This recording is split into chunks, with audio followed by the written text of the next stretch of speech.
¿Apruebo o rechazo? ¿Derecha o izquierda? La verdad de las cosas es que ya bastante hemos escuchado en este tiempo. Argumentos a favor, otros en contra, unos con fundamentos, otros sin. Pero ¿por qué no mejor dejamos que la palabra nos hable y dejemos que ella sea la que nos guíe y nos oriente? ¿Y por qué no mejor tomar el mejor ejemplo que las escrituras nos pudieron haber dejado? Jesús. Jesús mismo nos dijo que debíamos ser imitadores de Él y que nuestra vida debe ir siendo transformada de continuo para ser cada vez más como Él. Fíjate que Jesús fue en contra de las corrientes políticas de aquella época. De hecho, lo que Jesús causó con su venida fue un tremendo remesón tanto político como religioso y social. No por nada, de todos lados lo querían matar. Removió a los fariseos, a los herodianos, a los escribas, hasta incluso a los sumos sacerdotes y ancianos de Israel. Rompió esquemas sociales con los samaritanos, con los gentiles y así muchas otras cosas más. Jesús generó un impacto político, social y religioso tremendo. Pero fíjese en este detalle. Él no necesitó ser parte de algunas de las corrientes propias de aquella época.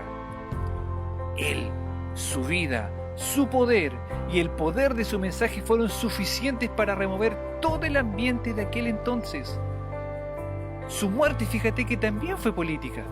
La cruz en aquellos tiempos era la pena política impuesta a todo rebelde contra Roma. La muerte de Jesús fue también por causa política, y eso los cristianos debiera decirnos algo. Política y reino de Dios se contraponen. Lo mismo para nosotros. Nosotros no tenemos la necesidad, los cristianos, de mezclarlos con la política para ser capaces de poder influir en ella. Filipenses 3, el 20 al 21 nos enseña que nuestra ciudadanía está en los cielos y que nuestra esperanza está en Jesús. Hebreos 11 también nos habla de que los padres de la fe, que murieron en fe confesando que eran extranjeros y peregrinos sobre la tierra, al igual que nosotros. Y en 2 Corintios 5 además se nos habla de que somos embajadores de Cristo.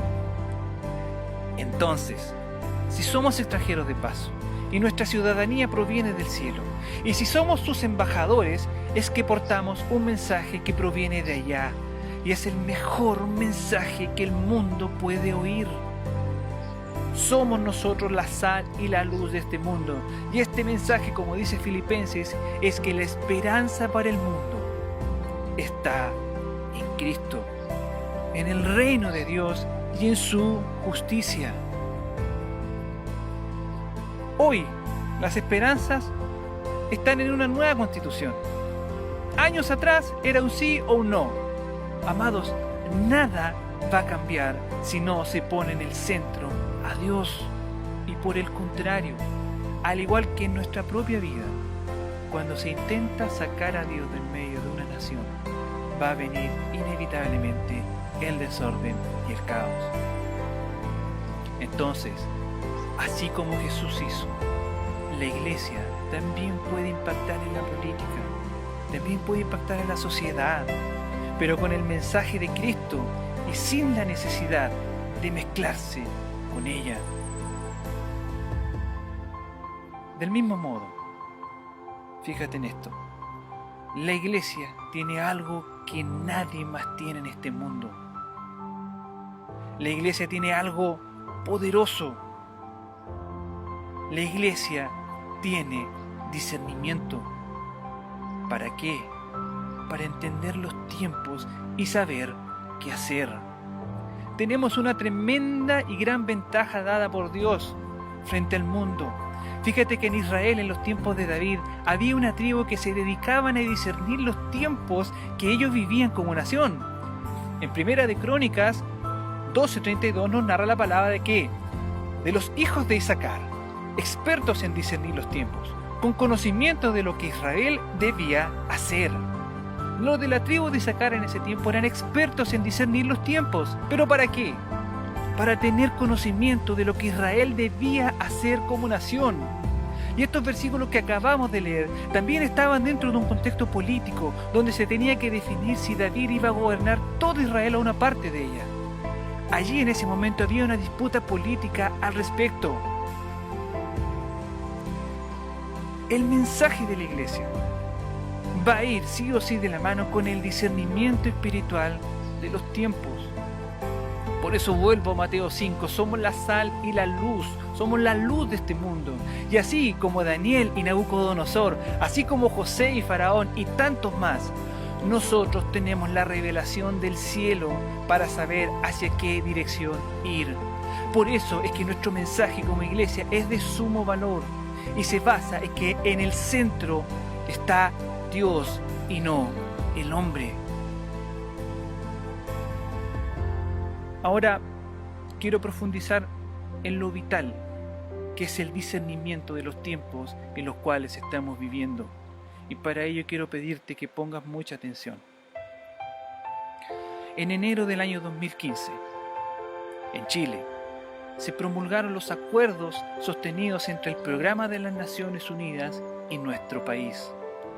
Dentro de esos acuerdos sostenidos, se establece como prioridad nacional la elaboración de una nueva Constitución, en la cual las autoridades de aquella época de nuestro país se comprometieron con la ONU en poner como nuestra prioridad país la elaboración de una nueva Constitución. Y esto no lo digo yo, esto está escrito en el Programa País 2015-2018 y que es oficial. Todos tienen acceso a ella. Y junto con esto además se establece que para todo lo anterior, la ONU se compromete a financiar todo aquello que vaya en esa dirección. Entonces, ¿dónde está el origen para Chile en la elaboración de una nueva Constitución? ¿En el estallido social? No, en la ONU. ¿Y quiénes están detrás de la ONU?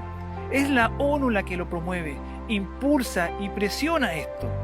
La ONU es la que está financiando esto en todos los políticos, no tan solo en Chile, sino que en todo el mundo donde pueda entrar. Políticos, partidos políticos y organizaciones que promueven el cambio de la Constitución. Ahora la pregunta es, ¿por qué? ¿O para qué? Y todos sabemos que existe una agenda valórica a nivel mundial impulsada por la ONU. Y es conocida y todos ustedes la pueden ver en la página oficial de la ONU como la Agenda 2030. Desde la Agenda 2030 es donde se ha impulsado al mundo entero toda la denominada Agenda Valórica, en la cual vienen incluidas, entre otras cosas, el matrimonio igualitario, la igualdad de género, educación sexual infantil, ley de aborto, etcétera, etcétera, etcétera.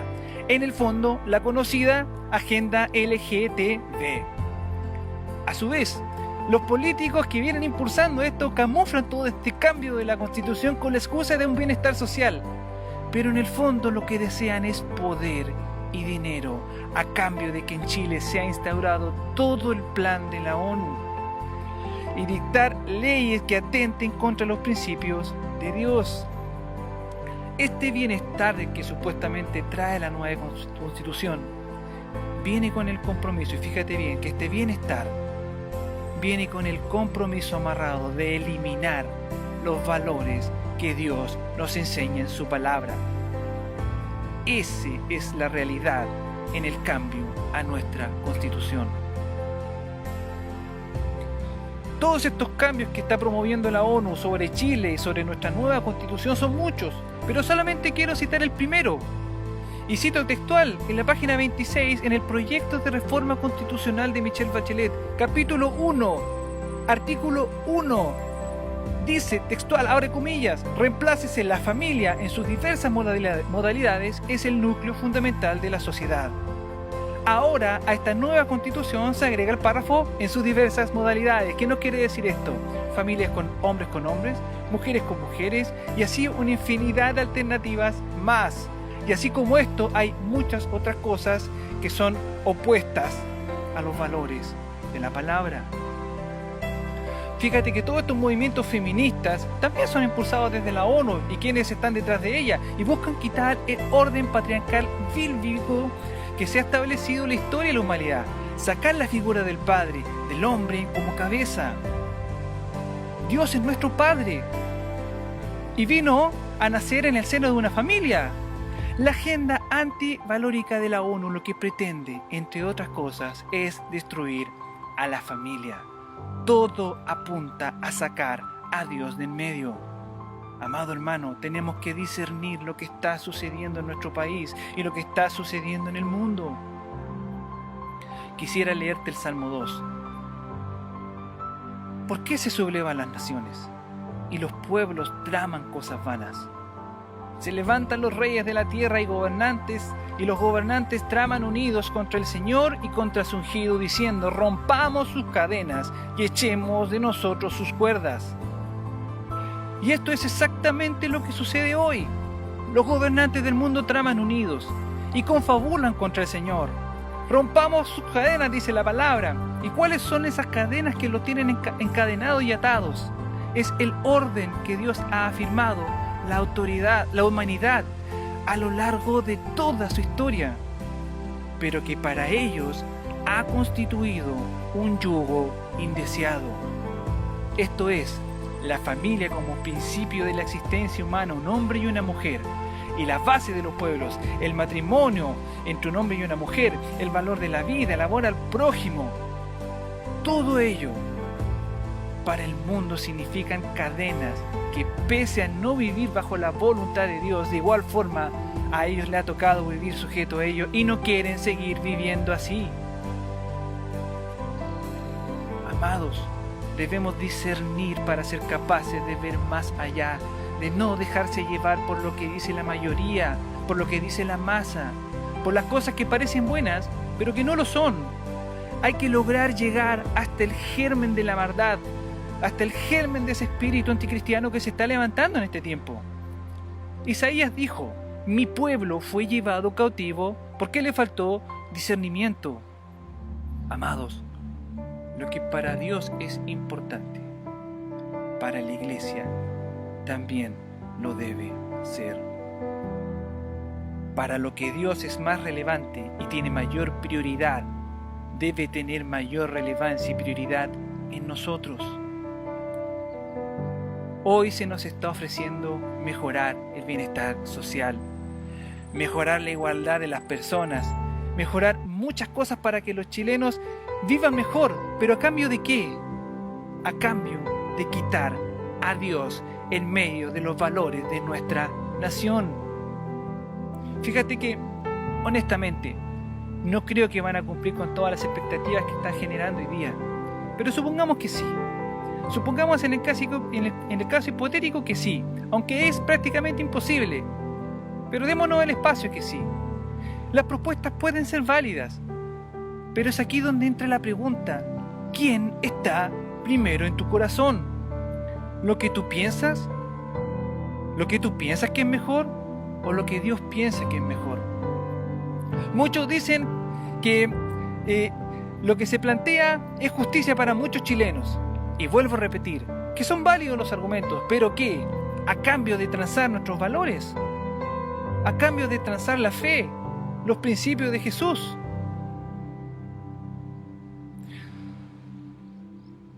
Si se saca a Dios, sería el último eslabón que nos estaría faltando para que nuestro país quede cada vez más expuesto a las obras del enemigo. Amado, si esto te parece poco, quiero leer lo que viene después de esto. Esto no termina aquí. Más bien, esto es solo el comienzo. Amados, tenemos que entender y discernir los tiempos en los que estamos viviendo. El punto final de todo esto, y así como nos narra Apocalipsis, es la iglesia. El punto final de todo esto es la iglesia y su destrucción. Fíjate que el 27 de febrero de este año, en la oficina del Alto Comisionado de los Derechos Humanos se emitió un reporte llamado Special Reporter on Freedom of Religion or Belief and Gender Equality, en donde se apunta a la Iglesia como una enemiga de los derechos humanos. En ella apunta que la religión en general y la cristiana en particular es un enemigo de los derechos humanos, ya que sus derechos de expresión se oponen a los derechos de la comunidad LGTB, además de considerar que los principios cristianos sobre la sexualidad humana son peligrosos y discriminatorios. En otras palabras, la Iglesia proporciona el espacio para la violencia de género. Eso es lo que dice la ONU. Y estos informes que entrega la ONU son los que a futuro definen sus políticas para los que quieran implementar en los países a futuro. Y quiero hacerte algunas citas textuales de lo que dice ese informe, que es oficial y tú lo puedes buscar en la página de la ONU y leerlo. El artículo 34 dice: existe una profunda preocupación por las campañas de grupos religiosos cristianos que tildan de inmorales a los que abogan por la igualdad de género, alegando que la ideología de género es mala para los niños, la familia, la tradición y la religión. Artículo 29. La Iglesia de Latinoamérica está constantemente estorbando la legalización del aborto y de operaciones de resignación de sexo. Artículo 47. Constituye un serio desafío para el avance global de la equidad y de la privación de los derechos LGTB y de las mujeres dentro de las comunidades religiosas. Artículo 51. Que la teoría LGTB nos da pautas, fíjate en esto, nos da pautas para reinterpretar las escrituras. Y se deben rechazar interpretaciones patriarcales de la doctrina religiosa. Esto es lo que se nos viene como iglesia, amados. Artículo 60. La prédica de la iglesia contra la promiscuidad sexual y a favor de la vida y del matrimonio heterosexual exclusivo no debiera de estar protegida por la ley por ser discriminatoria. Esto es lo que se nos viene como iglesia. Artículo 71. ONU exige finalmente que el Estado opere sancionando a las iglesias y obligándolas a crear condiciones en las cuales todos los miembros de la sociedad puedan ejercitar sus derechos, incluyendo el derecho a la religión o creencia. Amados hermanos, esto es lo que se nos viene para la iglesia. Pidámosle al Espíritu Santo que nos abra el entendimiento y sepamos discernir los tiempos. Quisiera antes de terminar hablar de lo que nos va a suceder, lo que vamos a vivir. Ponme mucha atención. Los capítulos 4 al 7 de Apocalipsis, en la visión de los sellos se narra la iglesia oprimida por el mundo. Luego en el capítulo 6, la persecución, la aflicción y la tribulación de esta por el mundo. Luego en los capítulos 12 al 14 se narra que este conflicto de la iglesia con el mundo corresponde a la manifestación externa del conflicto entre Cristo y Satanás, donde Cristo es llamado el Hijo varón y Satanás es llamado el dragón. El propósito del dragón en el capítulo 12, verso 4 es devorar al Hijo, pero como no puede y frustrado de su propósito, persigue a la mujer, o sea, a la iglesia. Ahora estoy en el versículo 7, en el versículo 13, el capítulo 12. Luego en el capítulo 13, versículos 1 al 10, el dragón emplea a la bestia que sube del mar para ayudarle. Y esa bestia que sube del mar corresponde a la persecución que personifica a los gobiernos del mundo persiguiendo a la iglesia, confabulados entre sí, como leíamos en el Salmo 2. Amados, estamos siendo parte de los últimos tiempos. La venida de Jesús es más pronto que tarde y dentro de muy poco tiempo vamos a vivir en carne propia la persecución. Primero van a partir con los pastores y vamos a ver muchos pastores que no nos vamos a callar y luego seguirán con el resto de la iglesia. Amados, esto es mucho más que una prueba o un rechazo. Debemos discernir los tiempos. Yo no soy quien para venir a decirte cómo tienes que votar. Solo quiero aconsejarte algo. Entra en tu pieza, cierra la puerta y pregúntale a Jesús, ¿qué harías tú?